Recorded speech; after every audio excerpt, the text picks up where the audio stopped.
하나님 말씀 이사야서 41장 8절로 16절 말씀까지 보겠습니다. 1016쪽, 1017쪽 되겠습니다. 이사야서 41장 8절로 16절 말씀까지 한 목소리로 같이 읽겠습니다. 그러나 나의 종 너 이스라엘아, 내가 택한 야곱아, 나의 벗 아브라함의 자손아, 내가 땅 끝에서부터 너를 붙들며 땅 모퉁이에서부터 너를 부르고 내게 이르기를 너는 나의 종이라. 내가 너를 택하고 싫어하여 버리지 아니하였다 하였노라. 두려워하지 말라, 내가 너와 함께함이라. 놀라지 말라, 나는 내 하나님이 됨이라. 내가 너를 굳세게 하리라. 참으로 너를 도와주리라. 참으로 나의 의로운 오른손으로 너를 붙들리라. 보라, 내게 노하던 자들이 수치와 욕을 당할 것이요 너와 다투는 자들이 아무것도 아닌 것 같이 될 것이며 멸망할 것이라. 내가 찾아도 너와 싸우던 자들을 만나지 못할 것이요 너를 치는 자들은 아무것도 아닌 것 같고 허무한 것 같이 되리니 이는 나 여호와 너의 하나님이 내 오른손을 붙들고 내게 이르기를 두려워하지 말라, 내가 너를 도우리라 할 것임이니라. 버러지 같은 너 야곱아, 너희 이스라엘 사람들아, 두려워하지 말라. 나 여호와가 말하노니 내가 너를 도울 것이라. 내 구속자는 이스라엘의 거룩한 이인이라. 보라, 내가 너를 이가 날카로운 새 타작기로 삼으리니 내가 산들을 쳐서 부스러기를 만들 것이며 작은 산들을 겨같이 만들 것이라. 내가 그들을 까부른즉 바람이 그들을 날리겠고 회오리 바람이 그들을 흩어버릴 것이로되 너는 여호와로 말미암아 즐거워하겠고 이스라엘의 거룩한 이로 말미암아 자랑하리라. 아멘. 요즘 참 하루하루 놀라운 소식들, 놀라운 뉴스들로만 접합니다. 한동안 중국의 큰 폭우, 태풍을 만났다는 소식을 들었는데 요 근래는 일본에 수없이 많은 태풍이 불어오고 있는 모습을 봅니다. 며칠 전 뉴스에 이런 걸 보았어요. 지금 우리는 굉장히 뜨거운 폭염 가운데 있잖아요. 위에서 내려온 고기압에 의해서 뜨겁다고 그러는데 이 고기압의 세력 때문에 태풍이 우리나라에 안 들어오고 있대요. 지금의 이 뜨거움이 우리가 태풍을 막는 일, 그래서 태풍 4개가 한꺼번에 일본 열도를 하고 있는 게 지금 우리 안에 큰 뜨거운 고기압의 열기가 태풍이 오는 방향을 바꿔서 그렇답니다. 그러니까 지금 무더위, 한 열흘 정도는 더 열대야가 있을 거라는 뉴스를 접했는데 이렇게 뭐 하나가 힘들어 보이는데 이것은 또 다른 것을 막고 있는 모습이기도 합니다. 당장 눈에 보이는 것 때문에 힘든 것보단 좀 넓게 보면 이것이 우리한테 도움을 주는 하나님의 손길이기도 합니다. 이것이 지나면 9월은 어떻게 될지 아직 모른대요. 오늘 태풍의 방향이 어떻게 될지. 그렇죠? 1년 농사를 태풍으로 망치기도 하는 것처럼 우리 인생 가운데 태풍이 불 때 우리는 어떻게 해야 될지 살펴봐야 될 것 같아요. 지금은 수없이 많은 교회, 수많은 교인들이 있는데도 그렇게 세상에 큰 영향력을 미치지 못하고 있습니다. 즉 사회가 어렵고 힘든데 교회는 단 아무런 소리도 내지 못해요. 무슨 소리를 내도 의미가 없죠. 사람들이 교회에서 내는 소리를, 또 기독교인들이 모아서 내는 소리에 귀 기울이지 않습니다. 그만큼 영향력을 상실해 버렸어요. 예수님 이렇게 말씀하셨거든요. 소금이 그 맛을 잃으면 뭐에 쓰겠냐고요. 밖에 버려서 밟힐 뿐이다. 분명히 모양은 갖고 있는 소금인데 맛을 잃어버리면 쓸모가 없는 존재가 되는 것처럼 지금의 한국교회가, 지금의 성도들이 정말 모양은 갖추고 있는데 맛을 잃어서 세상을 정화시키지 못하는, 세상의 옳은 길을 인도하지 못하는, 비록 사람들이 그 길을 안 가더라도 저게 옳은 길일 거다라고 기대라도 해야 될 텐데, 지금은 교회에서 이야기하는 일을 세상 사람들이 기대조차도 하지 않는 맛을 잃어버린 소금 같은 모습은 아닌가 생각이 되어집니다. 주님은 에베소 교회 보낸 편지 가운데 이렇게 말하거든요. 너희 처음 사랑을 잃어버렸다. 어디서 잃어버린지 찾아서 그것을 되찾으라고요. 바로 지금이 그럴 때입니다. 바로 이와 같은 모습에서 우리가 느낄 수 있는 감정이 두려움이라는 거예요.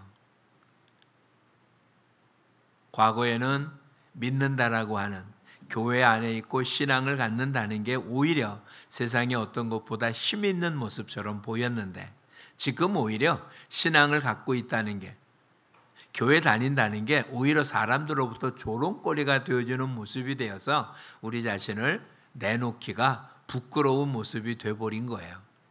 다시 표현하면 이러잖아. 너희가 믿는 하나님 어디 있냐? 그렇게 하나님이 복 준다는데 너는 복 받았냐? 라고 되질문을 할까 봐 걱정이 되어지는 세상. 뭔가 맞지 않잖아요. 근데 다시 한번 좀 생각해 보죠. 이 땅에 처음 교회가 생겼을 때, 사도행전에 처음 교회가 생깁니다. 처음 교회가 생겼을 때의 환경은 지금 우리가 갖고 있는 환경하고는 전혀 다른, 너무 척박했습니다. 예수 믿는다는 이유 하나 때문에 로마 황제로부터 온갖 핍박을 다 받고 다 빼앗기고 심하면 죽기까지 했습니다. 그러니 고관 대적 가운데 예수 믿는 사람은 극히 드물었어요. 왜? 예수 믿음으로 잃을 게 너무 많았던 거예요. 사회적인 신분도 다 잃어버리고 재산 다 잃어버리고, 그리고 심하면 목숨까지 잃어버리고 그 가문에서 추방되고, 잃을 게 너무나 많은 사람들은 새로운 도전을 하기가 어렵죠. 그냥 마음속에만 갖고 있거나 뭐 이러면 괜찮지만, 기독교라는 게 처음서부터 빛이었어요. 빛, 세상의 빛, 세상의 소금. 그러니까 감출 수 있는 게 아니라 예수 믿으면 다 드러나는 거예요. 모든 사람들에게 전하고. 그러니 잃어버릴 게 너무 많았기에 초대교회 교인들은 대부분 정말 형편없는 사람들이었어요. 사회적인 신분이 그렇고 능력이 그렇고 모든 게 다 그런 사람들. 거기다가 지금과 같은 체계적인 교육도 받을 수가 없었습니다. 제자 훈련 이런 건 택도 없었어요. 더 심한 건 성경조차 갖고 있지 않았어요. 그냥 모이면 지도자가 전해주고 있는 말 듣는 게 다였지, 본인이 뭐 성경 말씀을 갖고 읽고 뭐 한다? 거의 불가능. 아니, 많은 기독자들이 읽지 못하는 사람이었을지도 몰라요. 그런데 세상을 뒤집어 놨어요. 아무것도 없는, 정말 형편없는 사람들이 오히려 그런 교회가 그렇게 핍박했던 나라를 뒤집어 놔서 300년도 못 돼서 로마가 기독교 국가로 바뀌어집니다. 오늘 그들에 비해서 우리는 너무나 많은 걸 가지고 있어요. 그런데 우리는 아무런 힘도 내지 못해요. 왜? 두려워해서 그래요. 뭐 하는 게 두려워요. 만약에 교회에서 무엇을 하자고 해서 여러분의 많은 협조를 받고, 여러분의 섬기고 봉사해야 되고, 시간을 들여야 되고, 물질을 들여야 되고, 여러분의 에너지를 써야 돼서 무슨 일을 하자 그러면 걱정됩니다. 왜? 지금 내가 하는 일도 벅찬데, 여기서 시간을 더 낸다는 건 불가능한데, 물질도 지금 내가 쓰고 있는 게 다인데 여기서 뭘 더 띄어서 하나님의 일 한다고 뭐 한다는 것, 시간, 에너지, 건강, 모든 것, 지금 뭐 여유 있는 게 없는데 그냥 현상 유지만 하면 되지 뭘 무엇을 한다고 하면 두렵고 걱정이 되는 거예요. 그렇지 않아요? 우리 모두 다 전도하러 나갑시다. 말은 좋은데 그렇게 할 수가 없어요. 얘기하면 난 그럴 시간이 없다고. 그렇죠? 여기 있는 분이 대부분 시간이 없다고, 아니면 나는 아는 게 없어서 못한다고. 그게 시간이 없거나 뭘 가진 게 없거나 한 것보다 가장 큰 문제는 무엇인가 하는 게 두려워서 그래요. 누구한테 전했다가 오히려 배척받을까, 아는 사람들한테 말했다가 오히려 인간관계가 끊어질까 봐. 그렇잖아요. 받아주면 고맙지만 안 받아주면 나를 이상한 사람 취급할 거고 나를 그 그룹에서 왕따시킬까 걱정되는 것 우리는 많이 갖고 있어요. 젊었을 때처럼 뭔가 툭 하기도 어려워서 이제는 뭔가 아주 신중히 생각하고 움직여야 돼요. 그 신중히 생각하는 게 너무 오래돼 갖고 발을 내딛지를 못하고 있는 거예요. 과연 뭐가 우리를 이렇게 두렵게 할까요? 가장 중요한 건 이것입니다. 하나님이 안 보인다는 거예요. 오늘 본문에서도 뭐라고요? 두려워하지 말라요. 내가 너와 함께 하겠다. 말은 좋아요. 근데 여러분, 하나님이 여러분과 함께 하는 게 보임입니까? 하나님이 여러분과 함께 하는 걸 느끼십니까?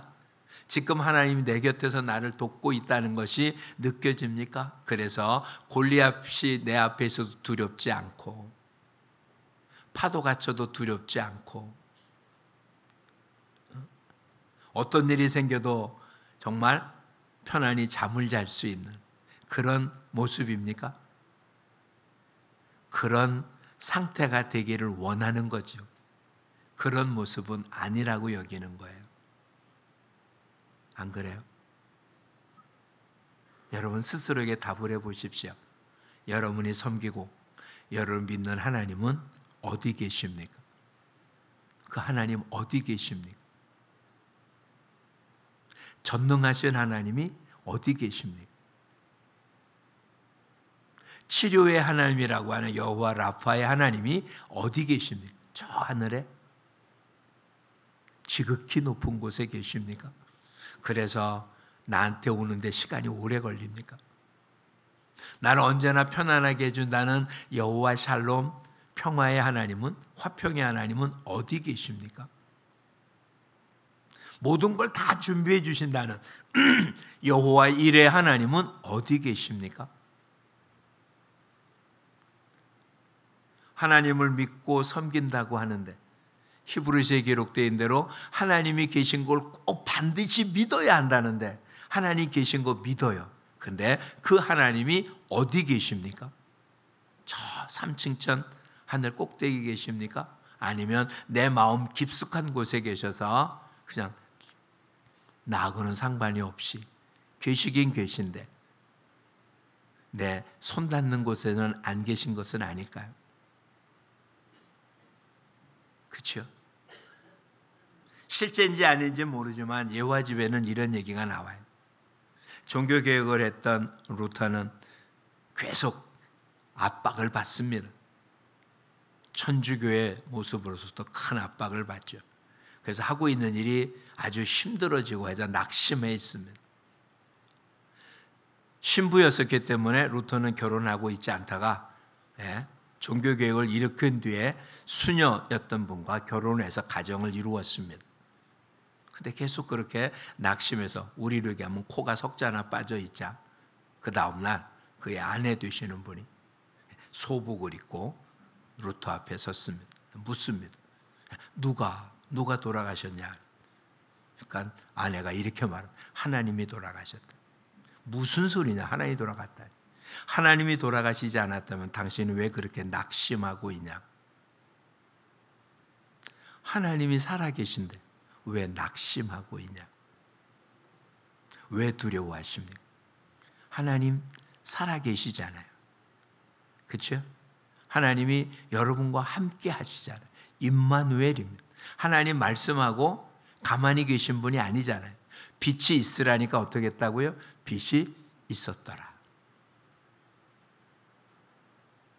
바다는 생물을 내라. 그랬더니 어떻게 했다고요? 그냥 고기가 있었어요. 땅은 각종 과일을 맺는 씨 맺는 채소와 나무를 내라. 그냥 있었어요. 하나님 말씀하시면 그대로 되어진 거예요. 근데 그 하나님이 뭐라고 말씀하셨다고요? 임마누엘, 우리와 함께 하신다. 그럼 하나님 어디 계십니까? 함께 하시잖아요. 지금 당장은 어려움이 있는 것 같아 하나님 뭐라고요? 여호와 이래 다 준비해 주셨다잖아요. 다 갖고 있어야 될 필요 없잖아요. 그냥 필요한 것만 그때그때 있으면 되는 거 아니에요? 어떤 이가 이렇게 표현했습니다. 한 아이가 태어나서 그가 장성할 때까지 들어가는 돈이 뭐 억대가 넘는 돈이 필요하다 뭐 이런. 그러면 그 아이가 태어나자마자 그의 손에 억대가 쥐어져 있어야 됩니까? 그럴 필요 없잖아요. 그렇죠? 아이 때는 부모로부터 끊임없이 젖이 공급되어지면 되는 거고, 학교 다닐 때는 학교 다닐 때만큼이고, 그 다음 결혼할 땐 결혼할 때만큼이고, 세상 살 땐 그만큼은 되는 거지. 앞으로 되줄 모든 것을 한꺼번에 다 갖고 있어야 될 이유는 없잖아요. 그러니 오늘 저와 여러분의 여호와 일의 하나님은 내일 쓸 것을 오늘 주시지 않으세요. 내일 쓰도록 내일 예비해 두신 거잖아요. 내년에 쓸 걸 오늘 주시지 않으세요. 내년에 쓰도록 예비해 놓으셨다고요. 근데 우리는 왜 못합니까? 내일을 바라보고 내년을 바라보고 내년 어떻게 살 거, 다음에 어떻게 할 거 생각하며 그게 없다고 두려워하는 건 아닙니까? 오늘 다시 한번 살펴볼 수 있기 바랍니다. 지난 수요일 날도 한번 살펴보았던 표현이기도 한데 우리 다 같이 있지 않았으니까 한번 보죠. 지금 하늘에 별이 있습니까? 없습니까? 물론 우리는 지금 뭐 천장이 있으니까 없지만 바깥에 나가서 하늘을 보면 별이 있습니까? 없습니까? 하늘에 별은 있죠. 근데 못 봐요. 그렇죠? 태양빛이 너무 환해서 별빛이 안 보입니다. 근데 실상은 별이 더 환합니까? 태양이 더 환합니까? 실제적인 빛은 별이 훨씬 더 환합니다. 태양이 가깝기 때문에 태양빛이 더 환하게 보여서 별빛이 안 보이는 것뿐이죠. 근데 언제 보입니까? 태양이 지면 별이 나타납니까? 아니요. 원래 있었던 것인데 이제 빛이 보여지는 거죠. 하나님이 안 계십니까? 아니요. 계십니다. 근데 못 봐요. 왜? 내 눈이 세상에 밝아가지고 하나님의 빛을 못 보고 있는 거예요. 언제 본다고요? 별을 언제 봐요? 어두워지면 보잖아요. 우리 언제 하나님 만나니까 대부분 힘들어지면 하나님 만나요. 어려워지고 힘들어지고 고통스러우면 하나님 찾아요. 근데 고통이 해결됐어. 문제가 해결됐어. 그러면 살 때는 뭐가 필요하다고 생각됩니까? 태양이 필요하고 생각해요. 세상을 살 때는 뭐가 필요해? 태양이 필요해요. 태양만 바라보고 살다가 그리고 태양이 아래에 있는데도 힘들어져요. 그러면 하나님을 찾은 거예요. 이게 사사기에 나타난 이스라엘 사람들의 삶의 모습이었어요. 편안해질 때는 하나님 안 찾고 있다가 힘들어지니까 하나님 찾고 그럼 하나님 사사를 보내주고 뭐가 다른가요? 우리도 똑같았어요.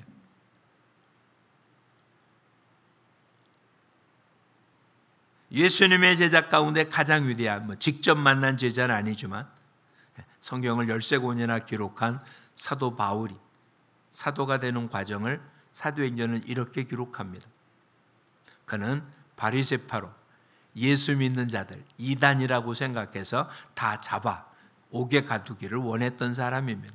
그래서 대제사장의 허가를 받아서 다메섹으로 가는 도중에 부활하신 주님을 만납니다. 성경은 이렇게 기록하고 있습니다. 하늘로부터 큰 빛이 임했고요. 소리가 났습니다. 사울아, 사울아, 주의 눈이 오니까 너가 핍박하는 내 수다. 이 얘기가 끝난 뒤에 그는 앞을 보지 못했습니다.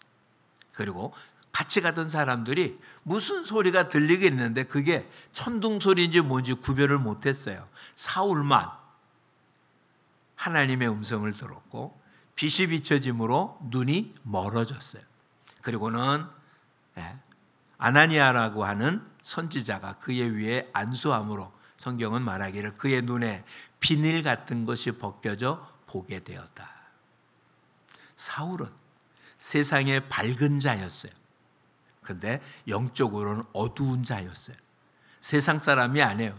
유대인으로 유대교의 아주 정통한 바리새인이었어요. 그러니까 그 당시에는 가장 종교적인 사람인 줄 알았는데 하나님 올 때는 눈이 먼 자예요. 그러니까 하나님을 만나지 못하고 보지 못하던 사람이었어요. 하나님께서 그의 눈을 벗겨주자, 비늘이 벗겨지자 그때부터는 부활하신 주님을 만나며 그의 생애 전체가 바울의 삶으로 살아간 거예요. 저와 여러분, 예수 믿는다는 게 뭔 것 같아요?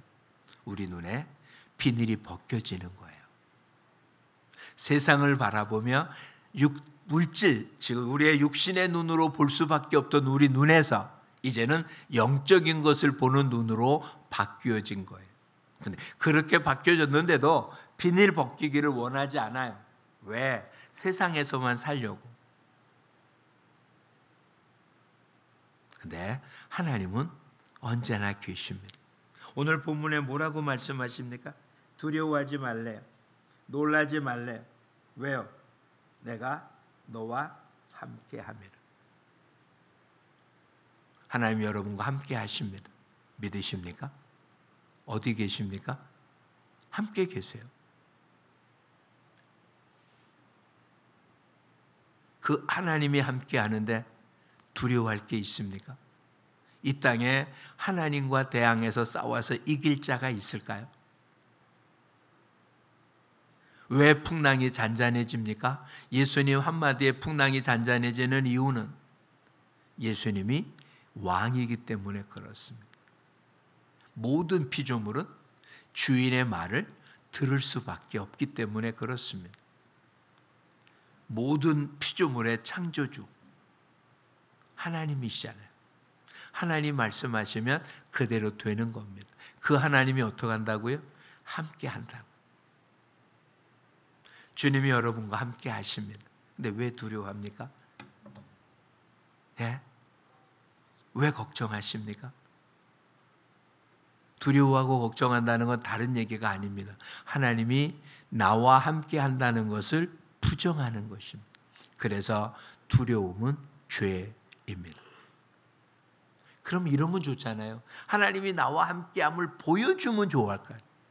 그렇죠? 내 영의 눈이 뜨여서 항상 하나님이 나와 함께 있음을 다른 사람 몰라도 나만이라도 하나님을 볼 수만 있다면 내가 골리앗을 두려워하지 않을 텐데, 풍랑이로도 두려워하지 않을 텐데, 비행기를 타고 가다가 비행기 흔들려도 두려워하지 않을 텐데, 지진이 나고 화산이 폭발하고 그래도 두려워하지 않을 텐데 하나님이 안 보이니까 안 보여주잖아요. 근데 성경은 뭐라고 말합니까? 의인은 뭘로 산다고요? 믿음으로 산다고요. 보는 걸로 사는 게 아니라 믿음으로 산다고요. 하나님이 계시는 걸 보는 게 아니라 뭐 하는 거다? 믿는 거라고요.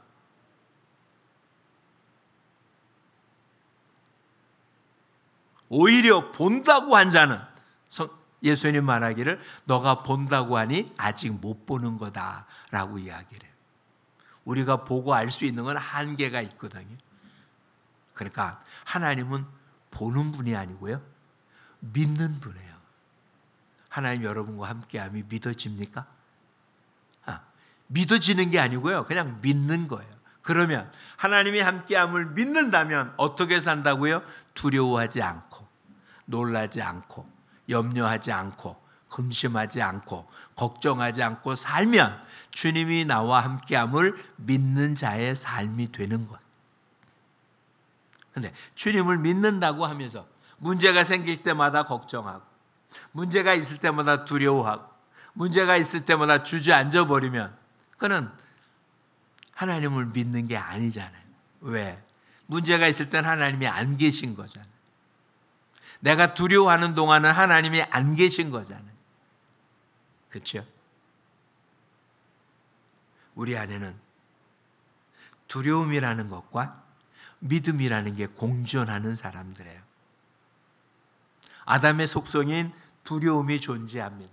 그래서 선악을 아는 열매를 먹자마자 무슨 일을 벌였습니까? 자기 몸을 감췄죠. 부끄러웠고 두려워서 숨었어요. 그러니까 아담의 후손인 우리는 우리 안에 다 두려움이 존재하고 있는 거예요. 그런 우리에게, 예수 믿는 우리에게 주님 우리 안에 또 뭘 주었다고요? 믿음을 주신 거예요. 그래서 나한테 닥쳐지는 일 가운데 나는 두려움을 키울 수도 있고 믿음을 키울 수도 있어요. 의인은 무엇으로 산다고요? 믿음으로. 그러니까 나는 주어진 상황마다 내 안에 있는 두려움을 키울 건지 믿음을 키울 건지는 우리가 결정하는 거예요. 두려워하고 걱정하면 걱정할수록 두려움과 걱정이 사라지는 게 아니고요. 이게 꼬리에 꼬리를 물고 점점 커지고요. 믿음은 힘을 못 써요. 근데 믿음을 붙잡고 믿음을 키우면 두려움은 사라지는 거예요. 너희가 세상에서 환난을 당하나, 환난이 없을 수는 없어요. 환난을 당하면 우리는 뭐가? 아담의 속성은 환난을 당할 때 뭐를? 두려움을 느껴요. 두려움을 느끼지 않는 사람은 정상적인 사람이 아니에요. 두려움을 느끼는 건 당연한 거예요. 근데 두려움을 키우지 않는다는 거예요. 두려움을 키우지 않아요. 그때 하나님 어떻게 한다고요? 하나님이 나와 함께 하세요. 어떤 하나님이? 전능하신 하나님. 전능하신 하나님. 이제는 저와 여러분 두려워하지 말라는 얘기는 다른 얘기가 아니에요. 믿음을 키우라는 이야기예요. 그래서 골로새서는 뭐라고 기록합니까? 거듭난 우리한테 뭐라고요? 위의 것을 찾으래요. 땅의 것을 보지 말고요. 즉 문제가 생기면 문제를 보지 말고요. 주님을 보라고요. 믿음으로 보는 거예요. 주님이 함께 하십니다. 오늘 본문 속에 읽은 곳 속에 두려워 말라는 말이 얼마나 많습니까? 여러 번 반복됩니까? 그러면서 뭐라고 합니까? 내가 너를 도우리라. 하나님이 도우신대요. 자, 그러면 다윗이 골리앗을 이겼을 때 어떻게 이겼다고요? 하나님이 도우심으로. 여리고성 어떻게 무너졌습니까? 하나님이 도우심으로. 그렇다면 이제 아주 중요한 결론을 맺을 수 있어요. 자, 하나님을 믿고 그 믿음을 키울 수 있는 방법이 뭐냐? 그게 순종인 거예요.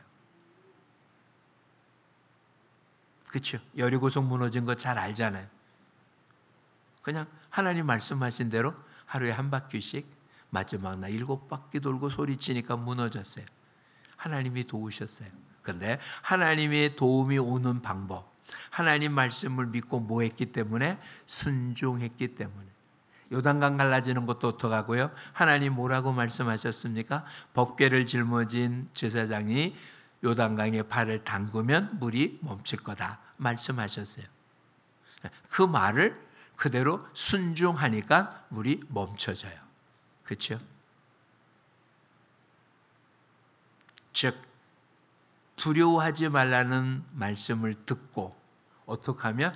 순종하면 하나님 역사가 일어나는 거예요. 두려워하지 말라는 말을 모르는 사람은 없어요. 잃어버리긴 하겠죠. 주어진 환경에 놀라서 하나님 말씀을 잊어버려요.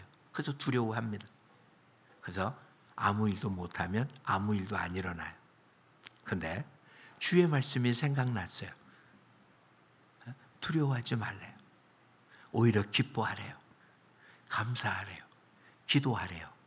그 말씀을 따르면 기적이 일어나는 거예요. 하나님이 일하시기 시작하는 거예요. 두려워하지 말라는 이야기는 그냥 두려워하지 않고 가만히 있으면 된다는 게 아니라 주님 말씀대로 순종하면 된다라는 이야기인 거예요. 어제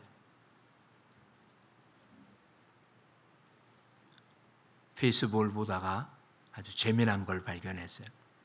우리나라 글자에 거꾸로 읽어보라 라고 한 게 나왔더래요. 거꾸로 읽어보래요. 거꾸로 읽어보래요. 인연을 거꾸로 읽으면 뭐가 됩니까? 연이네요. 그렇죠? 자살을 거꾸로 읽으면 살자잖아요.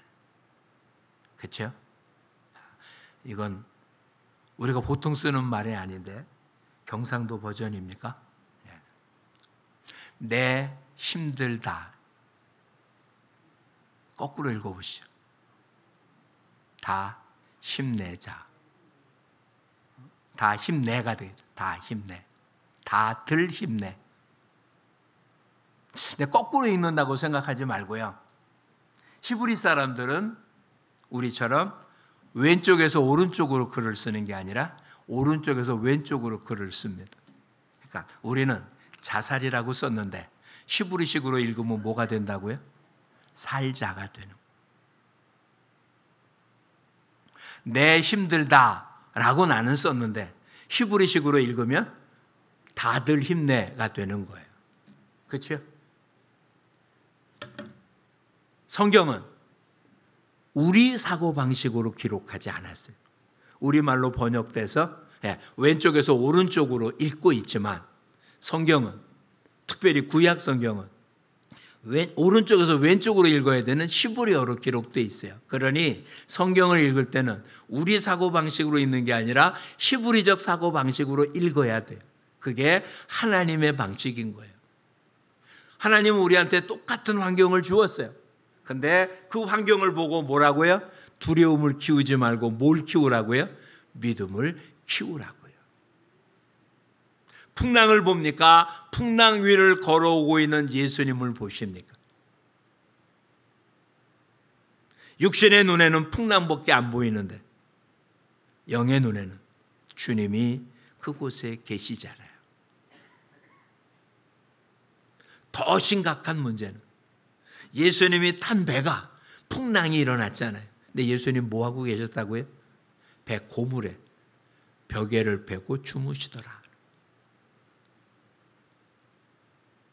보이는 거 뭐밖에 안 보이는 풍랑밖에 안 보입니다.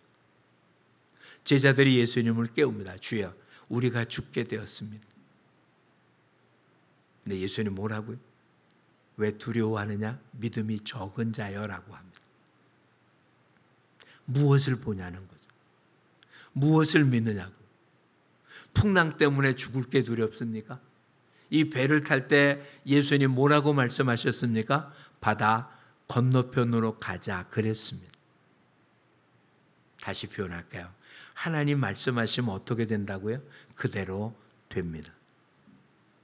과정에 무슨 일이 생겼던 하나님 말씀하신 건 반드시 이루어집니다. 그런데 주님이 뭐라고 말씀했습니까? 배를 타면서 바다 건너편에 가자 그랬습니다.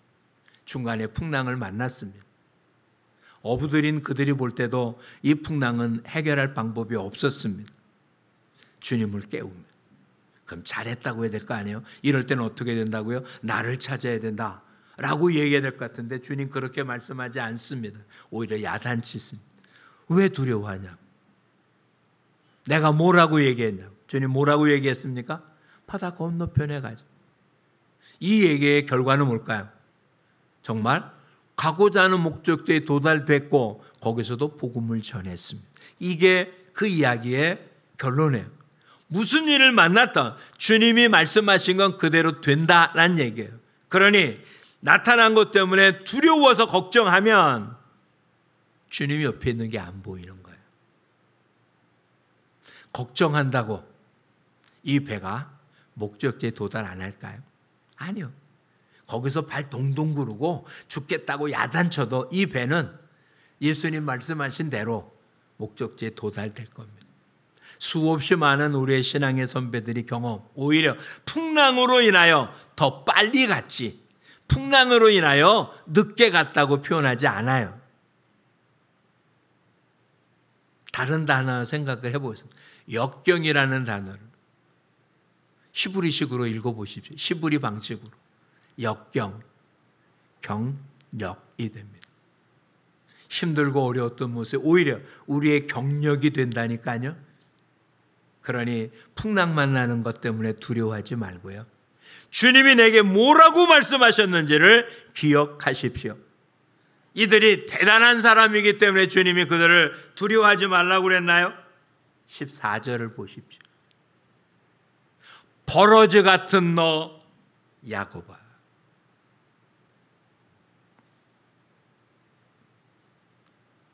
지금 두려워하지 말라고 하는 야곱이 이 앞에는 이렇게 표현했거든요. 8절. 이때는 얼마나 멋있습니까? 나의 종 너 이스라엘, 내가 택한 야곱, 나에봇 아브라함의 자손 이러면 하나님이 지켜주고 보호해 줄 만해요. 신분으로는 정말 하나님이 도와줘야 될 만한 모습이에요. 근데 그들의 삶의 모습은 어떻다고요? 버러지 같은 양. 저와 여러분이 생활의 모습을 보면 하나님이 말할 때 뭐 같다고요? 버러지 같다. 좀 더 심각한 표현하면 구더기 같다는 양. 그런데 그런 우리인데 뭐라고 얘기합니까? 14절 두려워 말라. 내가 말하는데 내가 너를 도울 것이다. 우리가 잘 살기 때문에, 깨끗하게 살고 있기 때문에, 내가 열심히 주를 섬기고 있기 때문에 주님이 나를 돕겠다고 말하지 않아요. 버러지 같다니까요. 정말 잘못 살았다니까요. 근데 하나님이 나를 구속하겠다고, 나를 도와주겠다고, 그 도움을 받아 이제는 깨끗하게 살라고요.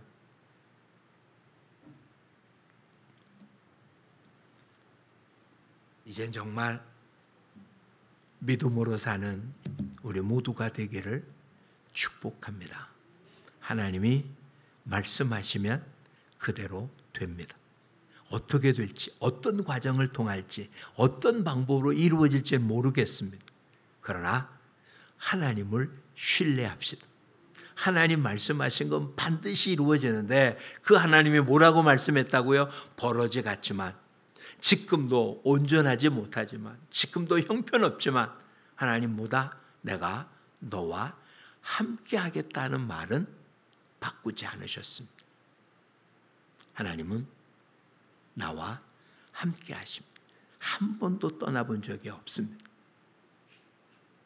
이제는 어떤 환경에서도 두려움을 키우는 어리석음을 범하지 말고 믿음을 키우는 우리 모두가 돼서 역경이 오히려 나의 믿음의 경력이 되어지고, 힘들다고 할 때 오히려 다들 힘내자고 외칠 수 있고, 다 죽겠다고 할 때 산다라고 외칠 수 있는 우리 모두가 되기를 축복합니다. 하나님은 어떤 면에서는 참 짓궂으세요. 그것이 우리가 말한 대로 해주겠다라고 한 거예요. 죽겠다고 하는 사람은 죽이고요, 살겠다고 하는 사람은 살리는 거예요. 무서워 죽겠다고 하는 사람은 무섭게 만들고요, 주님 때문에 살겠다고 외치는 사람은 살게 하는 거예요. 만들어낸 얘기가 아니에요. 하나님 그렇게 말씀하셨어요. 내 귀에 들린 대로 내가 너에게 갚아주겠다. 하나님의 귀에 들린 대로, 즉 내가 말한 대로 하나님 들어주겠다고요. 두려움 울며 죽겠다고 한 그들, 광야에서 다 죽었습니다. 한 명도 남김없이 60만, 두 사람을 제외하고 다 광야에서 죽었습니다. 왜요? 그들은 우리가 광야에서 죽겠다라고 외쳤기 때문에. 단 두 사람만, 우리는 여호와로 인하여 저 땅을 차지하겠다고 외친 두 사람만 약속의 땅에 들어갈 수 있었습니다. 그들은 안 두려웠을까요? 거인을 보고 안 두려웠을까요? 근데 이렇게 말합니다. 저들에게는 하나님이 떠나고 우리에게는 하나님이 있다. 하나님이 우리와 함께합니다. 누가 우리의 대적이 되겠습니까? 없습니다. 그러니 이제는 담대한 믿음을 가지고 주님이 주시는 모든 걸 누리는 복된 여러분 모두가 되시기를 축복합니다. 기도하겠습니다. 참 좋으신 아버지, 우리 눈에 두려움으로 쳐져 있는 우리의 눈에 이 비늘을 벗겨주시고 주님이 함께함을 보게 도와주시옵소서. 이 땅을 사는 동안은 풍랑이 끊임없지만 주님은 우리와 함께 하시고 주님 말씀하신 건 반드시 이루기에 어떤 과정에서도 임마누엘 하나님 우리와 함께 하시고 치료의 하나님 치료해 주시고 여호와 일에 예비하신 하나님 매 순간마다 필요한 것을 공급해 주시고 평강의 하나님께서 평강으로 만군의 여호와께서 악의 세력을 물리치며 우리가 주의 길 걸어가는 일에 어려움이 없도록 지켜주시고 인도하실 줄 믿습니다. 아버지, 삶의 현장에서 두려움으로 주님을 잃어버리는 어리석음이 없도록 돌보아 주시고, 오히려 그런 역경이, 불시험이 태양이 아닌 별을 볼 수 있는 기회가 되어서 하나님을 더 자세히 보며 하나님의 능력을 경험하며 체험하며 주님의 뜻대로 사는 순종의 사람들이 되게 하여 주시옵소서. 바다 건너편으로 가자는 주님의 말씀, 풍랑이 일든 뭐가 되든 그 말씀 그대로 목적지에 도달된 것처럼 주님이 말씀하신 걸 순종하면 반드시 말씀하신 결과가 우리에게 임할 줄 믿사오니 믿음으로 순종함으로 하나님 은총을 누리고 사는 우리 모두가 되게 하여 주옵소서. 예수님 이름으로 기도합니다. 아멘.